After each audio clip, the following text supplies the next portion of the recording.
Друзья, всем привет! Как и обещал в предыдущем ролике, сегодня я расскажу вам о своей поездке в Карелию.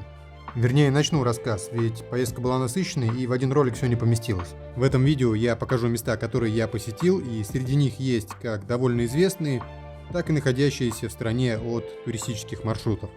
Кстати, координаты всех мне популярных среди туристов точек, которые мы посещали, я буду указывать в описании к ролику. Знаете, это был мой первый визит в Карелию, и забегая вперед, я скажу, что впечатления от увиденных мною красот такие, что мне хочется вернуться сюда снова. Но давайте обо всем по порядку. На поезде я добрался до Ленинграда, где меня встретили друзья-товарищи, и мы отправились осматривать достопримечательности Ладоги.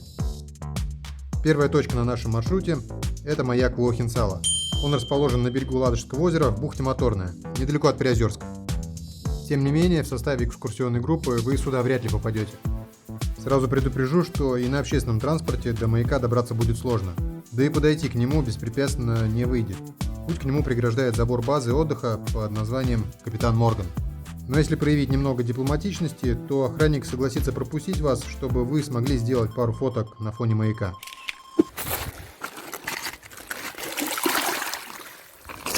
А водичка-то прохладная. Бодрящая такая водичка. Ну еще утро, еще 9 часов нет. Холодно еще, конечно. Это Ладожское озеро, и когда к нему подходишь, кажется, как будто подходишь прям к морю, настолько оно огромное. Там не видно ни конца, ни края. Отмечу, что маяк все еще действующий, хотя он был построен еще перед началом Советско-финской войны. И как можно догадаться из названия маяка, построили его финны. Кстати, Волохин-Сала в переводе с финского означает «козья глушь». И хоть ни одной козы мы здесь не встретили, место это действительно тихое и красивое. Вы только посмотрите.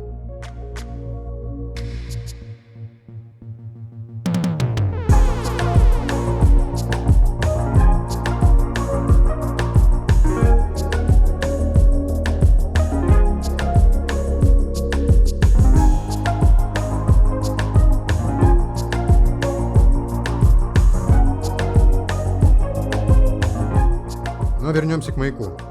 Его высота всего 12 метров.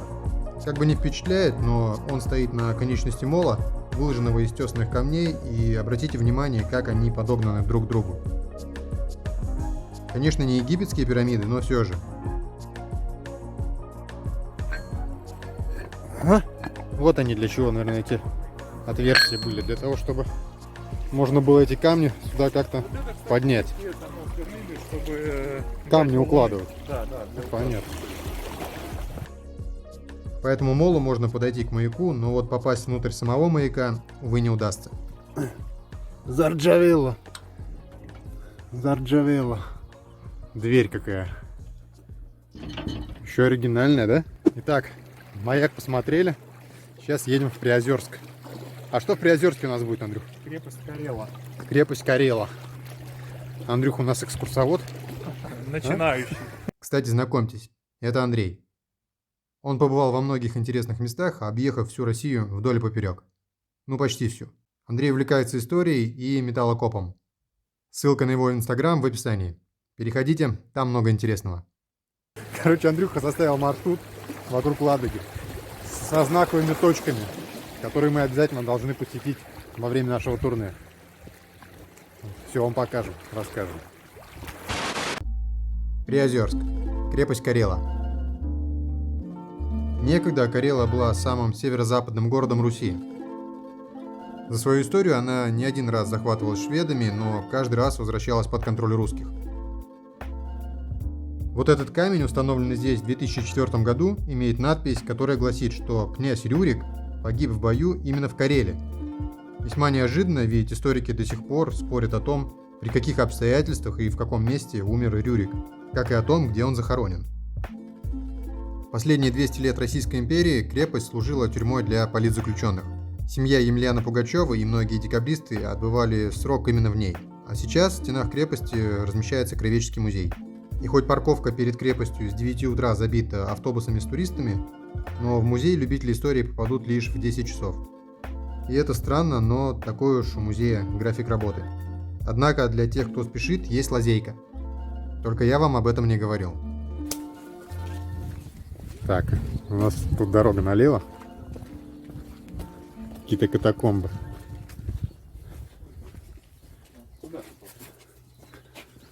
А, смотри, тут проход какой-то, Андрюх. Какой? Ну, какой-то проход. Замочка. Закрыто. А, вот, Андрюх. Пошли.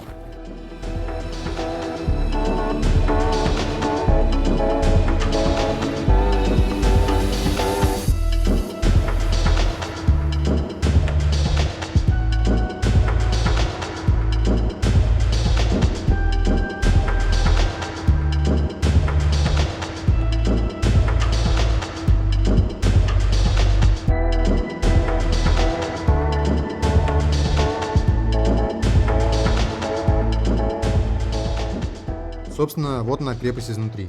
И чтобы это увидеть, люди платят 100 рублей. Небольшие деньги, но надеюсь, что посещение музея входит в эту стоимость. Но все это не ради того, чтобы сэкономить 100 рублей, а ради того, чтобы сэкономить 45 минут времени. Открытие в Всё 10 понятно. часов, время 9:15. Смотреть там особо нечего, я так посмотрел, а ехать нам еще надо увидеть более интересные места. Итак, бежим обратно к машине мимо грозной советской бронетехники. И хоть в Приозерске есть еще на что посмотреть, мы едем дальше.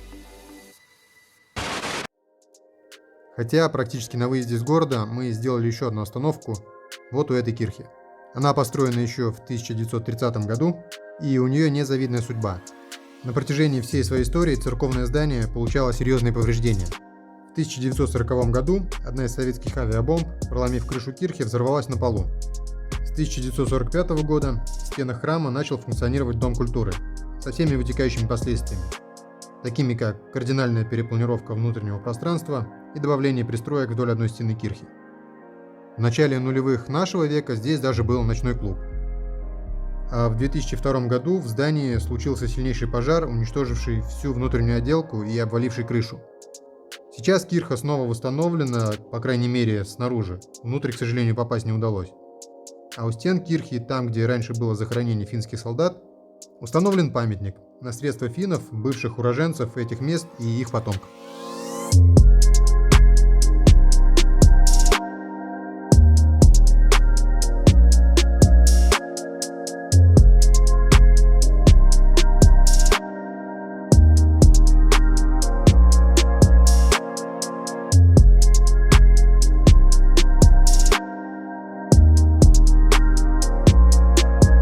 Но эта кирха, находящаяся в черте города, не так интересна, как та, к которой мы отправляемся.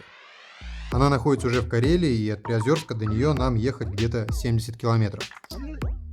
Почти 15 из которых через лес и по не самой хорошей дороге. Но вообще основные дороги в Карелии вполне приличные, и ехать по ним не скучно из-за постоянно меняющихся пейзажей за окном.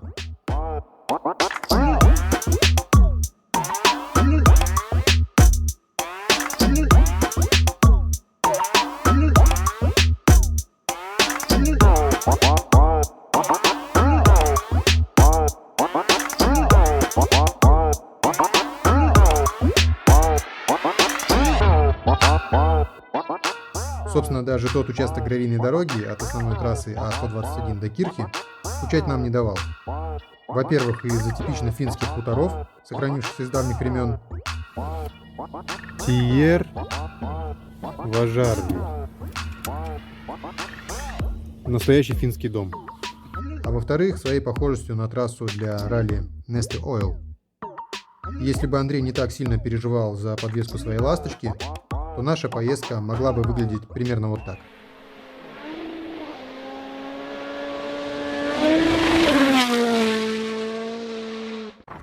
Но мы ехали гораздо медленнее и минут через 20-25 добрались-таки до намеченного места.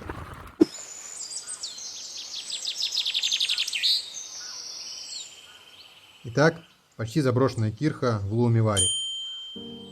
Почему почти? Да потому что за ней до сих пор ухаживают финны. За самой кирхой и за захоронением рядом с ней.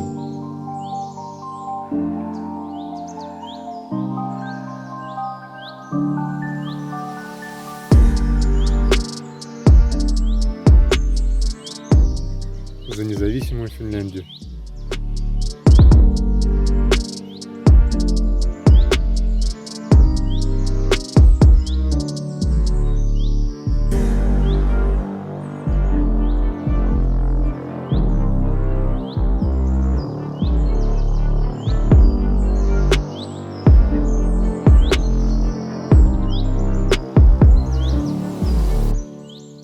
Но если могилы солдат выглядят вполне прилично, то с кирхой дела обстоят несколько иначе.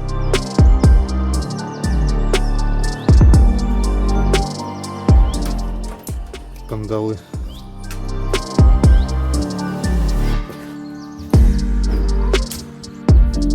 Видно, что внутри постарались хоть как-то привести помещение в порядок, чтобы в нем можно было проводить службы. Но по-хорошему тут нужно делать капитальный ремонт.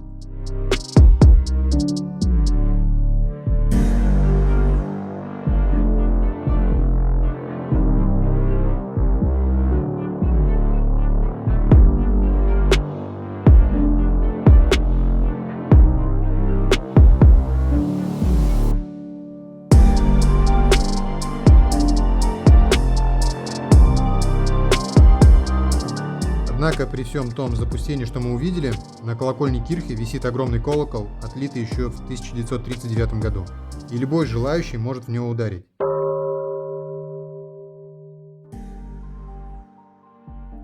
И мы не упустили такую возможность.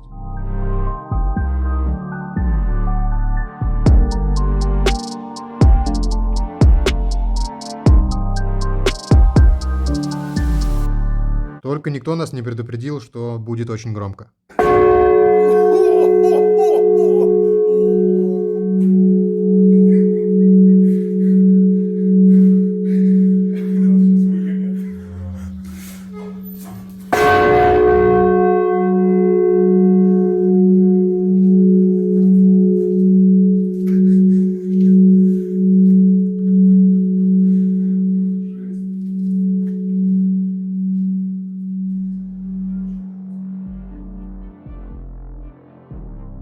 А вот так выглядит скелет перекрытия.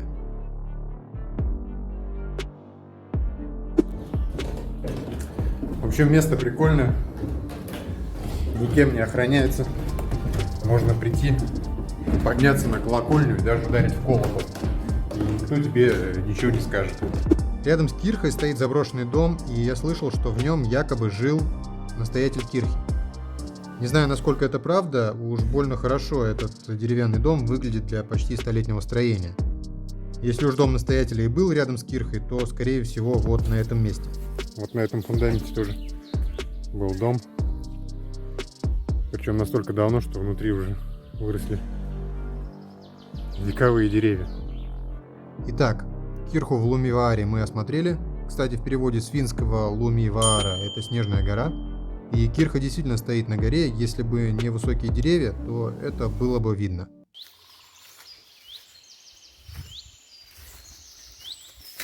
А там обрыв.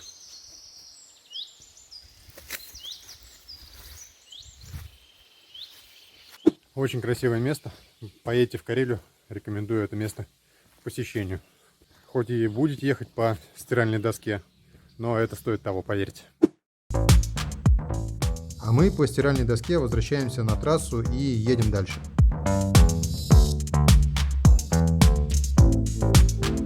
И мы обратили внимание, что вдоль трассы на скалах выложены небольшие курганы из камней.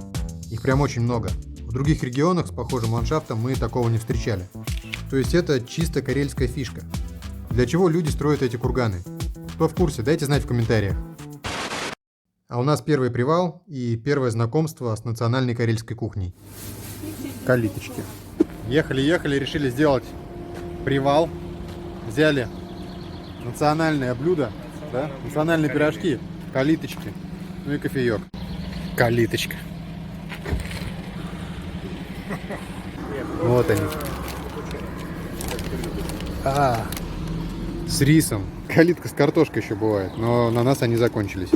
Не скажу, что это прям божественная какая-то пища. Но надо было попробовать, да. Похоже на мордовский перекай. Такой же пресный, безвкусный. и сухой. Короче, первое впечатление о национальной кухне у нас не очень. Надеемся, что в дальнейшем Карелия по этой части реабилитируется. Мы же тем временем движемся дальше, и следующая точка на нашем маршруте – город Сартовала. Из этого города отправляются до Валаама метеоры, скоростные пароходы на подводных крыльях, и мы надеемся успеть на ближайший рейс. Не забегая вперед, я скажу, что таких же, как мы, было очень много. Тем не менее, нам удалось купить билеты на метеор и посетить Валаам. Приозерск, Метеор, Преподобный Серафим. Отметьте, пожалуйста, отправление Сартовала Валаам, 107 пассажиров. Но, друзья, хоть сегодняшний день еще и не закончился, про Валаам я расскажу в следующем ролике. Просто я считаю, что этот остров достоин отдельного выпуска. Так что, если вы еще не подписаны на канал, то подписывайтесь и настраивайте уведомления о выходе новых видео. Мне есть что еще рассказать о Карелии. А этому ролику, если он вам понравился, ставьте лайк и пишите в комментариях, какая из достопримечательностей вам больше пришлась по душе. Всем добра и до новых встреч!